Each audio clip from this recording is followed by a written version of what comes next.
Subscribe करें हमारे YouTube channel साधना gold को और पाएं वीडियोस सबसे पहले। बेल आइकन दबाना ना भूलें। राजा दशरथ को ग्लानि हुई है पुत्र की वजह से। कब?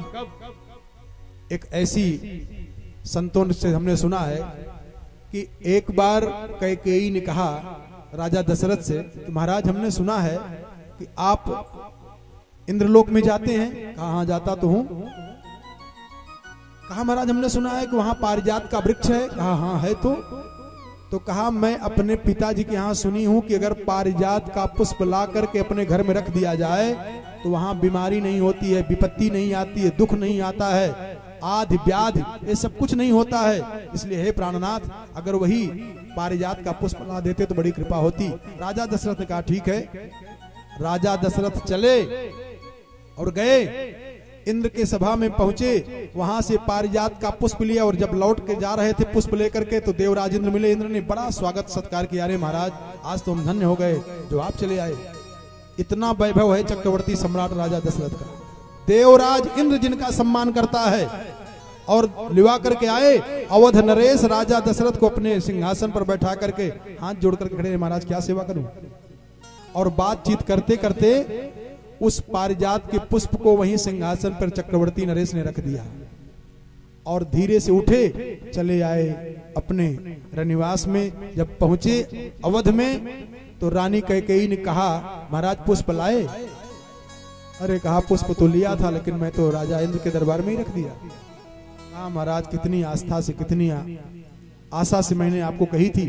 तो राजा ने कहा कोई बात नहीं है। और जब राजा दशरथ पुनः गए इंद्र के दरबार में तो जिस सिंहासन पर चक्रवर्ती सम्राट अवध नरेश राजा दशरथ बैठे थे उसी सिंहासन को वैदिक मंत्रों के द्वारा, विद्वानों के द्वारा ब्राह्मण मंत्र बोल रहे हैं और वो गंगा जल से धोया जा रहा है, सिंहासन धोया जा रहा है। राजा दशरथ के मन में चिंता हुई, बताओ इसी सिंहासन पर हम बैठ के गए, क्या हुआ जो ये धोया जा रहा है। तो राजा दशरथ ने एक नौकर को बुलाया, कहा इधर आओ। नौकर पहचान नहीं पाया ये वही राजा दशरथ हैं। कहा ये बताओ ये सिंहासन धोया क्यों जा रहा है। तो नौकर ने कहा महाराज अवध नरेश कोई राजा दशरथ हैं जो निसंतान है, कोई संतान नहीं है उनके यहाँ, और वो आकर के इस आसन पर आसीन हो गए थे, इसीलिए ये आसन अपवित्र मान लिया गया है, इसीलिए इसको धोया जा रहा है वैदिक मंत्रों के द्वारा।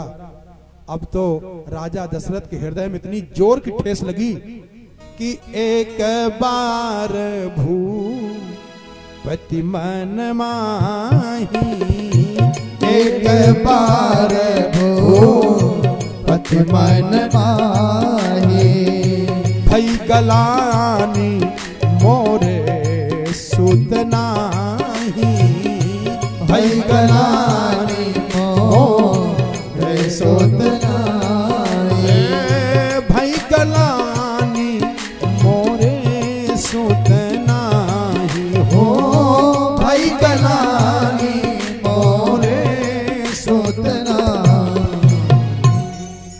इनको ग्लानि हो गई है। दूसरा कारण फिर सुन ले, ये तो कई लोग सुने होंगे। एक बार चक्रवर्ती सम्राट राजा दशरथ भोर में ब्रह्म मुहूर्त में उठ करके अवध में जा रहे थे और एक स्त्री जो नाली साफ करती है, अवध की गलियों को सफाई करती है, सवेरे सवेरे वो नाली साफ कर रही थी और सवेरे सवेरे राजा दशरथ को देख लिया, आंख बंद कर लिया। हे भगवान आज ने संतान का मैंने मुंह देख लिया, आज का दिन बीतेगा कि नहीं। और राजा दशरथ ने जब देखा कि इसने अपनी आंख बंद कर लिया है डर के मारा, तो एक बार भूपति मन मा, एक बार भूपति मन